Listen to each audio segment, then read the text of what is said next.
Hey everybody, it's Marlon Schul, and I gotta admit, there's a lot that's changed since last week. I think the shelter-in-place order is now effective in 16 or 17 states. You can see the hand sanitizer behind me, it's everywhere, but I'm actually taping this at home right now. There's only so much you can do under these circumstances. As you know, non-essential medical practice procedures have been largely prohibited in many states, which directly impacts a ton of our membership. And I can tell you that our board of directors is directly impacted. We had our board of directors call last night, and to be honest, there's not a single one of us that's not severely impacted with this COVID-19 situation. However, there's a lot of opportunity here and a lot of things that we're doing in the immediate and short term to help get through this. In our board meeting last night, we came up with multiple initiatives, and one of those is going to be a direct understanding of if you're in a market that has no restrictions, we'll count your blessings, but eventually this is going to come. And so how do you prepare? What do you do now? How do you prepare? If you're already in one of those areas, why are you staying open? Okay, if you're staying open, how are you shuffling staff? So helping you make that decision, it's ultimately your decision, but giving you some guidance on how you should make it based upon current disease patterns, and especially with some experience of other providers that are actively experiencing this right now.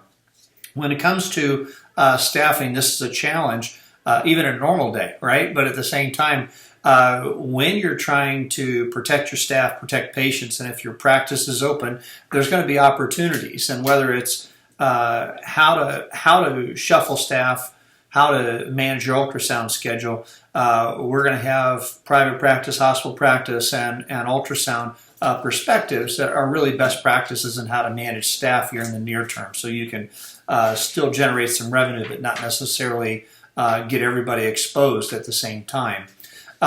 When it comes to if your practice is staying open, the standards are changing for personal protection equipment, and we're going to have an update of if your practice is staying open, what are the best practices to protect your patients as well as you and your staff.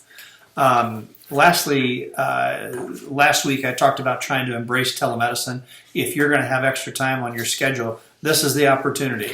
Telemedicine is likely here to stay, and if you've got an opportunity to figure out how this is incorporated with your EMR or your practice management software and how you can actually monetize this, you're going to be a winner on the other side of this, because I think this is going to stay with us once we learn how effective it can be. A lot of the payers have relaxed their restrictions on this, allowing it to be a payable service, recognizing that this trying to avoid the spread, at least for the near term, is giving us an opportunity, to test telemedicine. So what I would ask is that you recognize there's a lot of projects that are being worked on right now as we speak, and we've got a goal of Friday of getting this out to you by email. I would also like to think that within the next week we could have a webinar of a webinar on telemedicine. How about that? I knew there was tele in there somewhere.